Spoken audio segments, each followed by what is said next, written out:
Imaginemos un diagnóstico médico que, pues, afecta a millones de mujeres latinas cada año. O sea, se presenta un problema súper serio, se acude a consulta y se recibe una receta para curarlo. Entre comillas, claro. Exacto, curarlo entre comillas. Pero ¿qué pasaría si la evidencia clínica demostrara que ese medicamento estándar es, digamos, el equivalente biológico a ponerle un pedazo de cinta de aislar negra a la alarma de incendios mientras la casa entera se está quemando? Uy, es una imagen fuerte, pero muy real. Es que está cañón. Hoy vamos a analizar una situación que frustra a muchísimas pacientes. Haz de cuenta, una mujer va al médico después de llevar meses, o tal vez años, lidiando con síntomas que de plano afectan profundamente la autoestima. Sí, la vida diaria. Totalmente.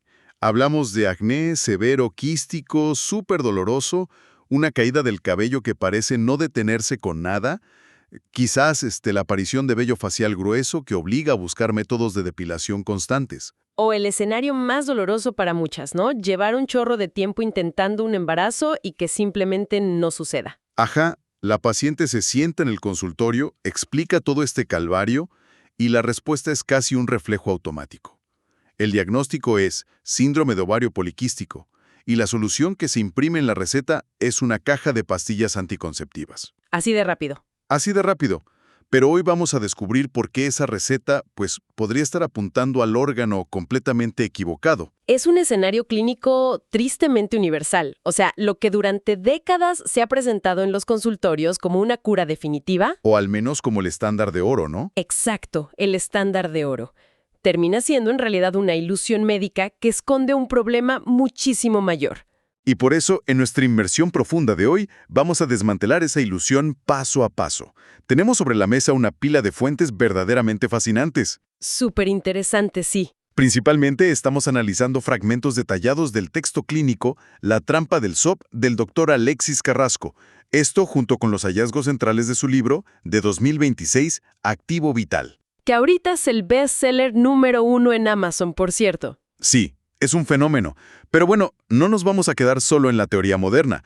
Para respaldar todo esto con ciencia dura y comprobable, vamos a sumergirnos en los estudios fundacionales de la doctora Andrea Dunaif, publicados en el 97 y en 2012. Ciencia pura y dura. Así es. Nuestra misión el día de hoy es descubrir por qué la medicina tradicional ha estado en muchos sentidos persiguiendo al sospechoso equivocado. Es un cambio de paradigma total. Y bueno, hago una pequeñísima pausa aquí mismo. Adelante. Si a quienes nos escuchan les apasiona este nivel de investigación, donde cuestionamos lo establecido y buscamos las causas de raíz, el mayor apoyo que nos pueden dar es dejar una reseña y seguir el programa en su plataforma favorita. Uy, sí, eso es vital. Es un clic rápido, pero de verdad es clave para que esta comunidad siga creciendo y podamos traer este nivel de análisis. Totalmente. El apoyo de la audiencia es el motor de estas investigaciones, sin duda. Y pues retomado esa tremenda frustración médica que se vive en los consultorios, creo que es el punto de partida perfecto para desempacar lo que el doctor Carrasco llama la trampa del SOP. La trampa del SOP, ¿no? Sí, o sea, la medicina tradicional ha abordado el síndrome de ovario poliquístico como si fuera exclusivamente un problema mecánico o tipo un defecto de fábrica del sistema reproductor femenino. Claro, y es que la trampa empieza desde el nombre mismo, ¿no? Síndrome de ovario poliquístico. La semántica importa un montón. Pues sí, te guía hacia allá. Suena totalmente lógico que el ginecólogo sea la primera línea de defensa. Se llega con los síntomas clásicos, el acné concentrado en la mandíbula, la alopecia androgénica, el hirsutismo. Que es este crecimiento atípico de vello facial. Exacto, y los problemas de fertilidad. Entonces la respuesta automática es la pastilla anticonceptiva.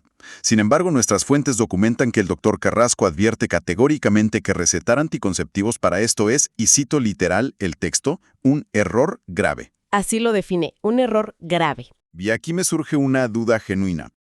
Porque, a ver, las pastillas sí quitan el acné temporalmente, ¿no?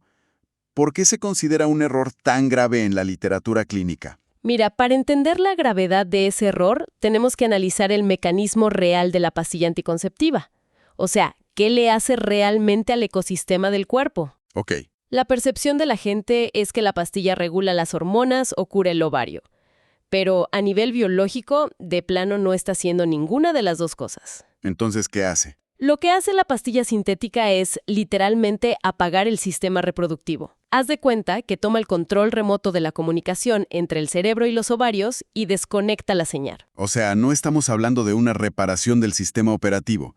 Estamos hablando de un interruptor de apagado forzoso. Un apagado total. Al introducir estas hormonas sintéticas, los ovarios entran en un estado de pausa artificial, como que se adormecen. ¡Wow! Y ese sangrado mensual que experimentan las pacientes que toman anticonceptivos, ni siquiera es una menstruación real o fisiológica. A ver, ¿cómo? ¿No es un periodo real? No, en la literatura clínica se le conoce estrictamente como sangrado por deprivación. Es simplemente una respuesta de abstinencia del endometrio a los días de descanso de la pastilla. O cuando se toman las pastillas placebo del paquete, claro. Exactamente. Simula el ritmo de un periodo normal para dar una falsa sensación de salud, pero biológicamente solo está enmascarando la tormenta que sigue ocurriendo en el fondo. Y el problema de enmascarar una tormenta es que, pues, tarde o temprano la ilusión se rompe, porque llega el momento en que una paciente decide que quiere buscar un embarazo. O simplemente ya no quiere tomar hormonas sintéticas. Ajá, exacto. Y suspende la pastilla. Ahí es cuando se manifiesta el temido efecto rebote. Y es devastador. Como la causa subyacente de la enfermedad jamás fue tratada, sino que solo fue anestesiada, al momento de retirar el fármaco, el ecosistema colapsa. Híjole. El acné quístico vuelve a brotar, la caída de cabello regresa con más fuerza, el vello facial reaparece y la infertilidad sigue exactamente igual. Sí, y según los textos clínicos que estamos analizando de Carrasco, estos síntomas suelen regresar de forma mucho más agresiva. Mucho más. ¿Y por qué? Porque el desequilibrio interno, el verdadero motor de la enfermedad, no se pausó. Continuó avanzando y empeorando en silencio todo ese tiempo. O sea, las pastillas actúan como un maquillaje clínico, básicamente. Literal, un maquillaje. Trato de visualizar esto con una imagen más clara.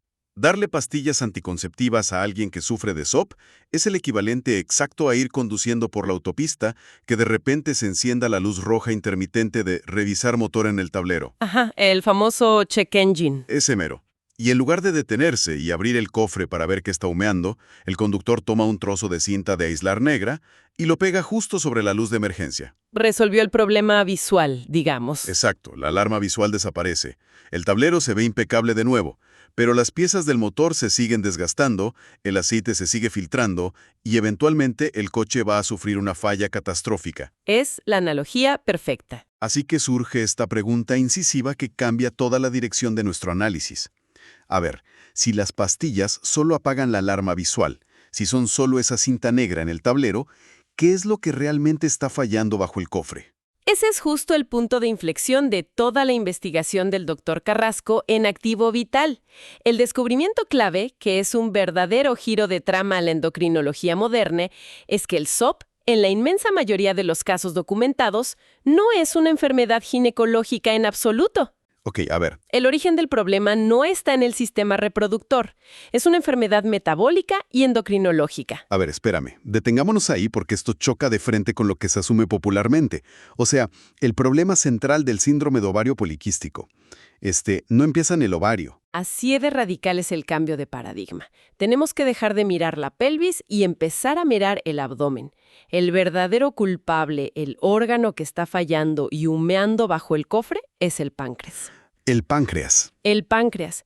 Y la raíz absoluta, innegable y fundamental del problema, el motor de toda esta cascada de síntomas, es una condición metabólica conocida como resistencia a la insulina. Wow, resistencia a la insulina. Es un término que escuchamos súper seguido asociado a condiciones como la prediabetes, la diabetes tipo 2, obesidad. Sí, siempre se asocia a eso. Pero casi nunca se asocia, en la cultura popular, a problemas ginecológicos o de fertilidad. A nivel celular, ¿cómo funciona exactamente esta mecánica y cómo se origina? Pues mira, el contexto que detona todo esto es nuestro entorno alimenticio moderno. Cuando una persona consume un exceso crónico de carbohidratos refinados y azúcares, Que es básicamente la dieta cotidiana occidental. Pan blanco, harinas, jugos, dulces. exacto, alimentos ultraprocesados. El sistema digestivo descompone todo ese alimento súper rápido en glucosa, que inunda la sangre. Y para que esa glucosa no se quede en el torrente sanguíneo y logre entrar a las células musculares o del hígado para usarse como energía, el páncreas tiene que secretar una hormona clave, ¿Qué es la insulina? la insulina. Podemos imaginar a la insulina como la llave química que encaja en la cerradura y abre la puerta para que entre la glucosa. Bueno, hasta ese punto suena como un proceso fisiológico impecable, la biología haciendo su trabajo, ¿no? Claro, el problema no es el mecanismo, es la dosis y la frecuencia.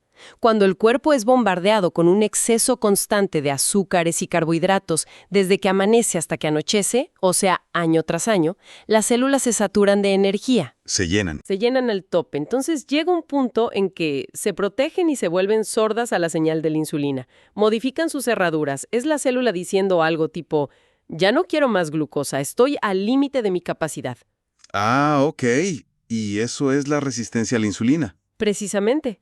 Pero como las puertas celulares ya no se abren, los niveles de azúcar en la sangre empiezan a subir peligrosamente.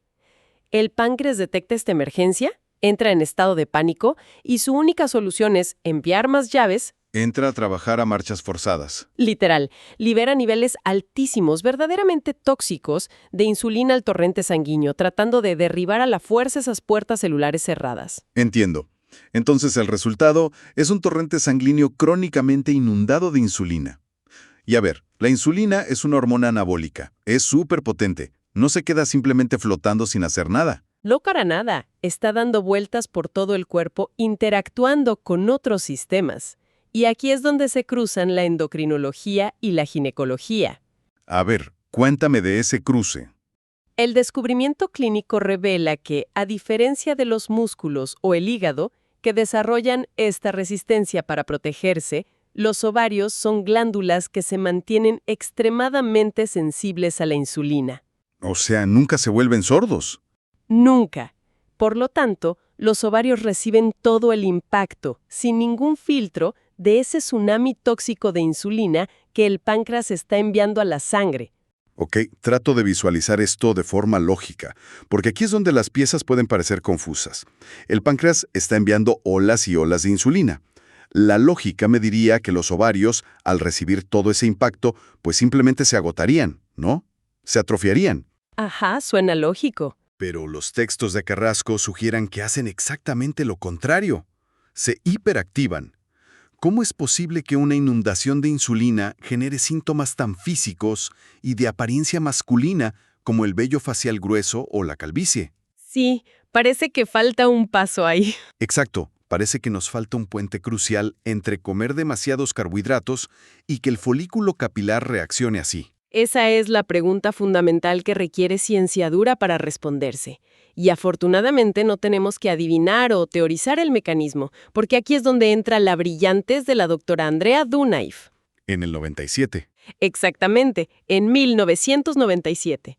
Ella publicó un estudio fundacional en la prestigiosa revista Endocrine Reviews, que de plano cambió las reglas del juego. Su equipo demostró por primera vez de manera irrefutable lo que pasaba en ese puente biológico. ¿Y qué encontraron? Demostraron que cuando esos niveles tóxicos de insulina lloran al tejido ovárico, la insulina no actúa como una simple llave de energía, actúa como un potente acelerador metabólico. La insulina pisa a fondo el pedal del gas en el ovario. Un acelerador pisado a fondo. Pero a ver, ¿qué es lo que acelera exactamente dentro del órgano? La doctora Dunaif documentó que dentro del ovario existen unas estructuras celulares muy específicas llamadas células de la teca. En condiciones normales, el trabajo de estas células es producir pequeñísimas cantidades de andrógenos. Que son hormonas masculinas. Ajá, hormonas masculinas, como un material de construcción primario para luego transformarlo y fabricar estrógenos. Pero, bajo el bombardeo agresivo de altas dosis de insulina, estas células de la teca sufren una sobreestimulación severa. O sea, ¿trabajan de más? Bombear cantidades masivas de testosterona hacia el cuerpo de la mujer. Ah, esa es la pieza que faltaba en el rompecabezas. O sea, la insulina es el factor que convierte al ovario en una fábrica de hacer testosterona a niveles industriales. Precisamente. Y es esta testosterona crónicamente elevada la responsable absoluta de los estragos físicos que causan tanta inseguridad y dolor.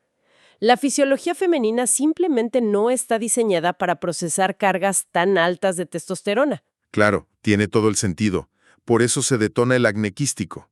Exacto. Las glándulas sebáceas se vuelven hiperactivas, produciendo inflamación dolorosa que se concentra típicamente en la línea de la mandíbula y el cuello. Y por eso los folículos del rostro mutan y reaccionan produciendo vello terminal y grueso. Y paradójicamente, al mismo tiempo, en el cuero cabelludo, la misma testosterona ataca los folículos, causando la caída de cabello. Sí, la alopecia androgénica, que sigue el patrón de calvicie masculina. Es decir, el cuerpo está operando bajo una señalización hormonal totalmente distorsionada. Los síntomas externos quedan muy claros ahora. Pero, ¿qué pasa en el interior del ovario? ¿Qué sucede con la capacidad reproductiva y con esos famosos quistes que terminaron dándole el nombre al síndrome? Este es quizá el momento de mayor revelación clínica de nuestra investigación. Mira, la ciencia demostró que la testosterona no se limita a causar cambios estéticos externos. Internamente, un nivel alto de testosterona paraliza por completo la mecánica reproductiva. Su efecto principal es bloquear la maduración de los óvulos. O sea, la ovulación simplemente se congela. Se detiene a la mitad del camino. La fisiología normal dicta que, cada mes, un folículo debe hacer madurar un óvulo hasta que éste rompe la pared del ovario y es liberado para ser fecundado. Pero el ambiente tóxico cargado de testosterona inhibe esa ruptura. El óvulo no puede salir. No. Intenta madurar, se hincha de líquido intentando salir, pero no logra liberarse. Se queda atrapado, estancado en el tejido ovárico. Y adivina qué son realmente esos folículos hinchados y atrapados a medio madurar. No puede ser. ¿Esos son los famosos quistes? Exactamente. Esos son los famosos quistes que vemos en las ecografías y que bautizaron al síndrome de ovario poliquístico.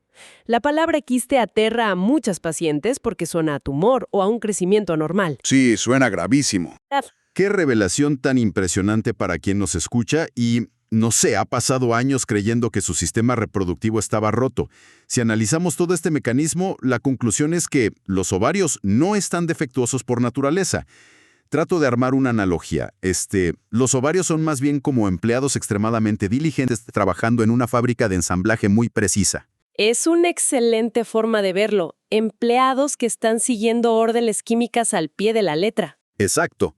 Y de repente, por causas externas, esa fábrica se inunda masivamente de un combustible de alto octanaje. Que en nuestro contexto biológico, ese combustible extra es la insulina sobrante que envió el páncreas. Así es. Al entrar todo ese combustible extra, los motores de la fábrica se aceleran a una velocidad demencial. Los empleados, las famosas células de la teca, bajo esa presión inmensa de energía, se ven obligados a trabajar tan rápido que empiezan a producir el producto equivocado. Sacan testosterona a lo loco por las bandas de producción. Claro, y el exceso de ese producto equivocado colapsa la línea de ensamblaje final. La línea de los óvulos se atasca por completo, porque hay cajas de testosterona bloqueando la salida. Y esos óvulos atascados son los quistes. Tal cual. Todo este desastre operativo no ocurrió porque la fábrica fuera defectuosa, ocurrió exclusivamente por el combustible que entró de más al edificio. Esa metáfora ilustra la patología a la perfección. Los ovarios están haciendo exactamente lo que su programación biológica les dicta que hagan bajo esas condiciones de estrés.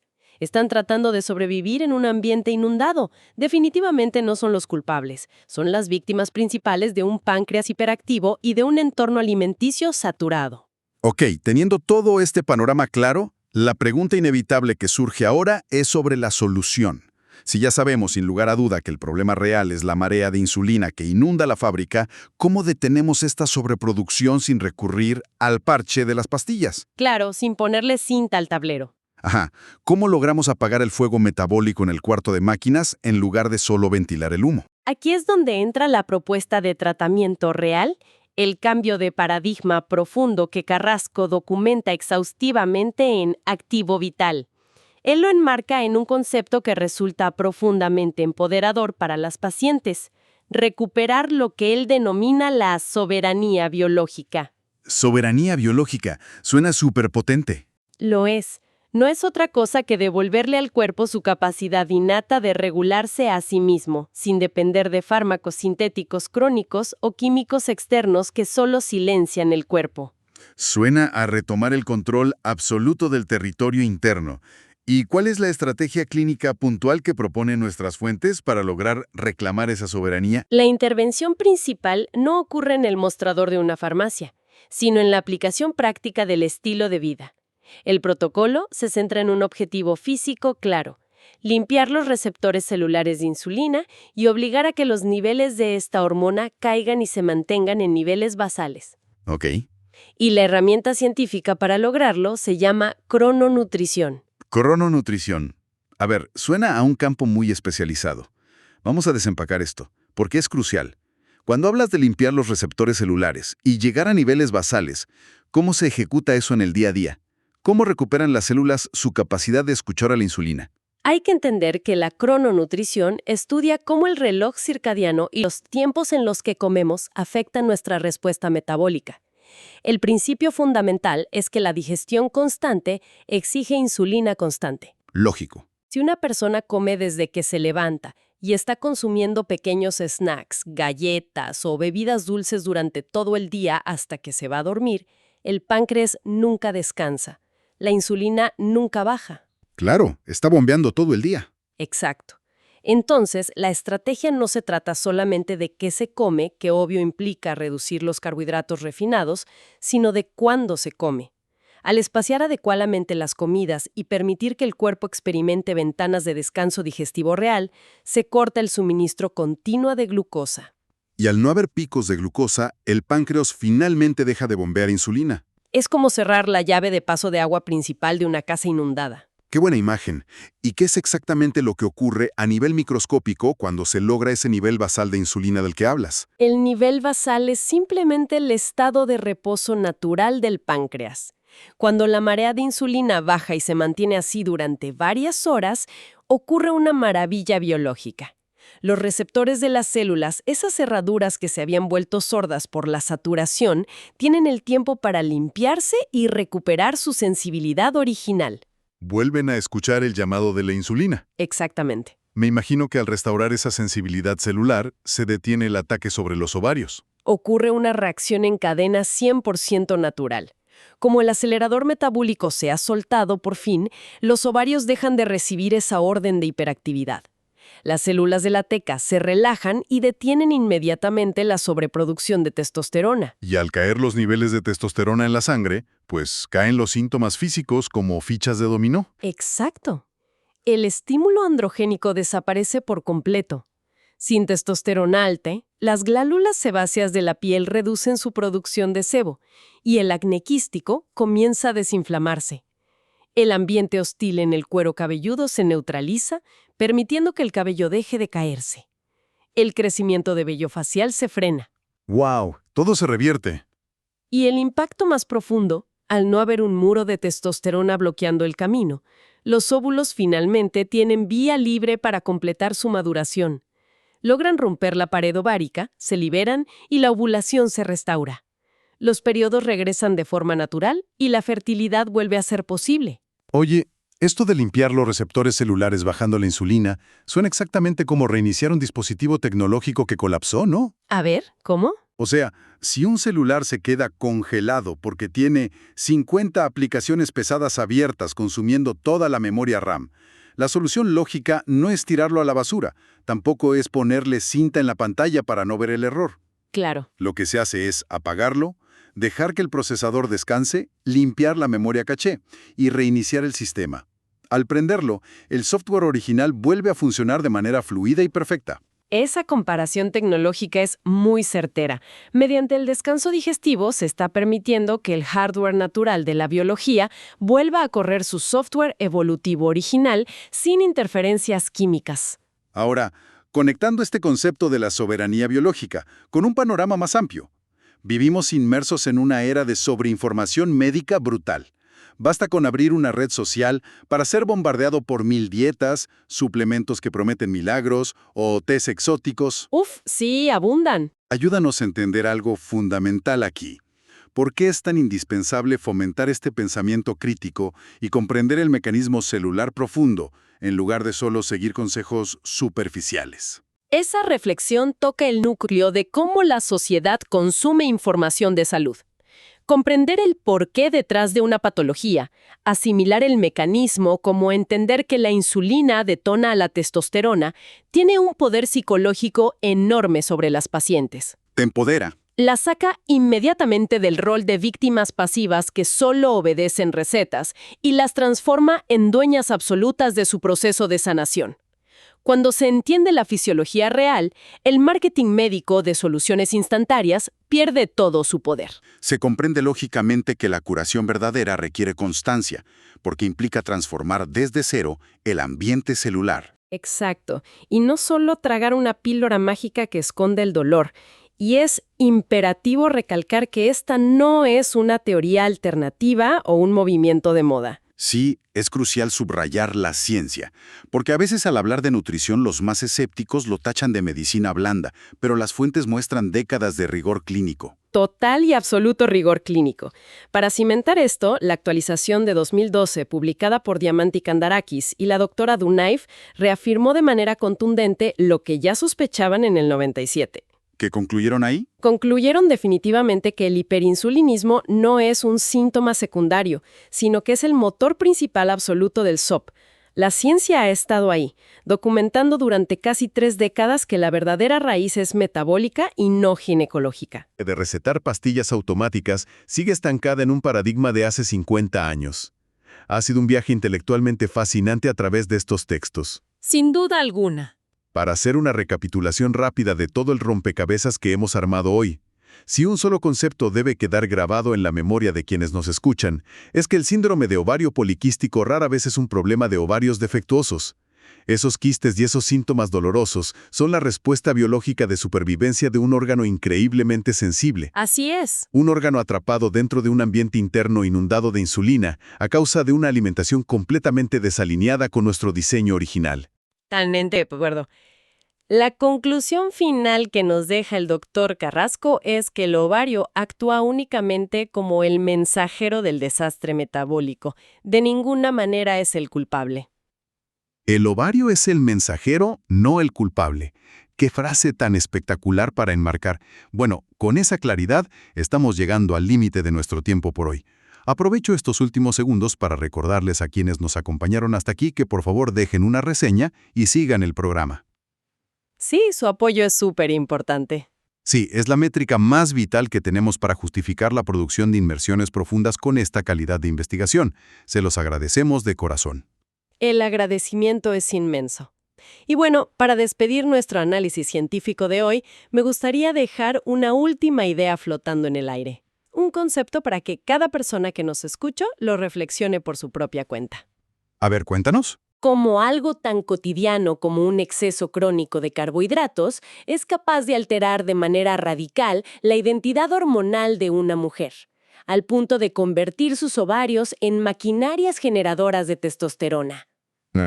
Si nuestra dieta moderna y el exceso de insulina tienen el poder comprobado de causar este nivel de reescritura fisiológica en el sistema reproductivo, ¿qué otros sistemas biológicos críticos podría estar alterando en secreto todos los días sin que nos demos cuenta, mientras la medicina tradicional solo se enfoca en ponerle cinta negra a las alarmas del tablero?